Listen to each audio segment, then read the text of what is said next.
दोस्तों, लफ्ज़ वो हैं जो किसी को भी गहरे ज़ख्म दे सकते हैं। लफ्ज़ वो हैं जो किसी दुखी शख्स के लिए मरहम भी बन सकते हैं। लफ्ज़ वो है जिसे अगर सोच समझकर ना बोला जाए तो ये बड़ी तबाही मचा सकते हैं। इनके अंदर बड़ी ताकत होती है। जैसे किसी ने कितना सच ही कहा था कि ज़ख्मी नहीं था मैं किसी तीरों कमान से, वो लफ्ज़ बेरहम था जो निकला ज़ुबान से। दोस्तों, एक बार की बात है कि डॉक्टर अब्दुल कलाम जब 8 साल के छोटे बच्चे थे तो वो एक रात अपनी फैमिली के साथ बैठकर खाना खा रहे थे। तब अचानक इनकी नज़र इनके वालिद की प्लेट पर पड़ गई।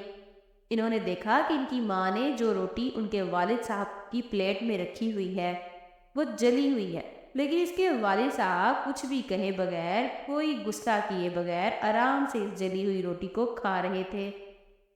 इनकी वालदा ने जब जली हुई रोटी के लिए माजरत की तो वो हंसते हुए बोले कि कोई बात नहीं, मुझको तो जली हुई रोटियां भी बहुत पसंद हैं। ये बात सुनकर छोटे अब्दुल कलाम को बहुत हैरत हुई। बाद में इन्होंने अपने वालिद साहब से पूछा कि क्या इन्हें सच में जली हुई रोटियां पसंद है। तो इनके बाप ने जवाब दिया कि एक जली हुई रोटी किसी का कुछ नहीं बिगाड़ सकती, लेकिन गुस्से में बोले हुए जले हुए लफ्ज बहुत कुछ बिगाड़ सकते हैं।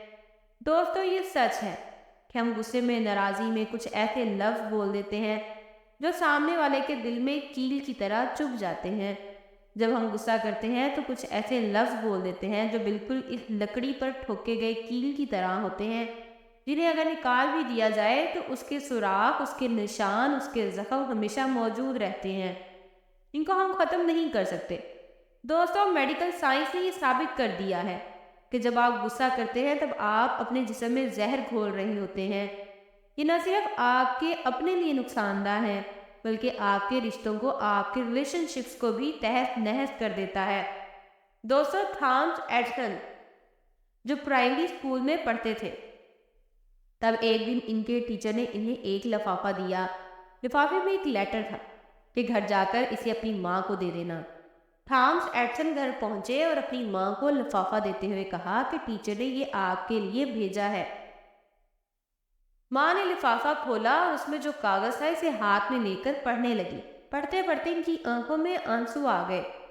थॉमस ने माँ से पूछा कि इसमें ऐसा क्या लिखा हुआ है जिसे पढ़कर तुम रोने लगी हो। माँ ने आंसू पोंछते हुए कहा, बेटा, इसमें लिखा है कि आपका बेटा बहुत होशियार है, ज़हीन है और हमारा स्कूल छोटे दर्जे का है।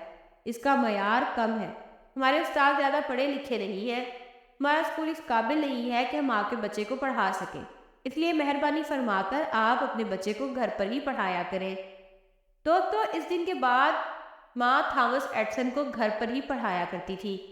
थॉमस माँ की निगरानी में पढ़ते रहे, सीखते रहे और आगे बढ़ते रहे। कई सालों के बाद इनकी माँ वफात पा गई, मगर तब तक थॉमस एडिसन एक साइंसदान बन चुके थे। इन्होंने फोनोग्राफ और इलेक्ट्रिकल बल्ब जैसी बड़ी बड़ी इजादात कर ली थी। एक दिन थॉमस फुर्सत के वक्त में अपनी पुरानी यादगार चीज़ों को देख रहे थे। तब अचानक ही इनकी नज़र इनकी अलमारी के कोने में पड़े हुए एक लेटर पर पड़ी। एक पुराने लिफाफे पर पड़े हुए थॉमस इसे खोलकर पढ़ने लगे। थॉमस इस खत को पहचान गई। ये वही खत था जो बचपन में इसके टीचर ने इसे दिया था। इस खत को पढ़कर थॉमस बड़े हैरान हुए। इस खत में लिखा था कि आपका बच्चा बहुत कम जहन है, बड़ा नालायक है, ये पढ़ नहीं सकता, इसलिए हम इसे स्कूल से निकाल रहे हैं। आप इसे कोई काम वगैरह सिखाएं, ये पढ़ नहीं सकता। खत पढ़कर थॉमस की आंखों में आंसू बहने लग गए। कई घंटों वो रोते रहे। दोस्तों, इन दोनों कहानियों के जरिए मैं ये बताना चाहती हूँ कि लफ्ज़ों में बड़ी ताकत होती है। इस ताकत को हमें सोच समझ कर इस्तेमाल करना चाहिए। हमारे कहे हुए जले और नुकीले लफ्ज़ किसी को भी जख्मी कर सकते हैं। दिलों पर ऐसे निशान, ऐसे जख्म पैदा कर सकते हैं जिन्हें भरने में बरसों लग जाते हैं। मुंह से निकला हुआ एक गलत लफ्ज़ दिलों में दूरियां पैदा कर देता है, रिश्तों में दरार डाल देता है, जिंदगी को तहस नहस कर देता है। और दूसरी तरफ सही लफ्ज़ों का इस्तेमाल करके आप किसी के मुरझाए हुए चेहरे पर मुस्कुराहट ला सकते हैं, किसी के जख्मों को भर सकते हैं, किसी की पूरी जिंदगी को बदल सकते हैं। दोस्तों, लफ्ज़ों के अंदर वाकई इतनी ताकत होती है। یہ کسی کے دل کو توڑ سکتے ہیں اور کسی کے دل کو جوڑ بھی سکتے ہیں۔ یہ کسی کو زندگی کی طرف لے کر آ سکتے ہیں اور کسی کو موت کے منہ میں بھی لے کر جا سکتے ہیں۔ تھامس ایڈسن کی ماں نے صرف کچھ لفظوں کی عدل بدل کر کے، صحیح لفظوں کا استعمال کر کے، ایک دماغی طور پر کافی کمزور بچے کو اس صدی کا عظیم سائنسدان بنا دیا۔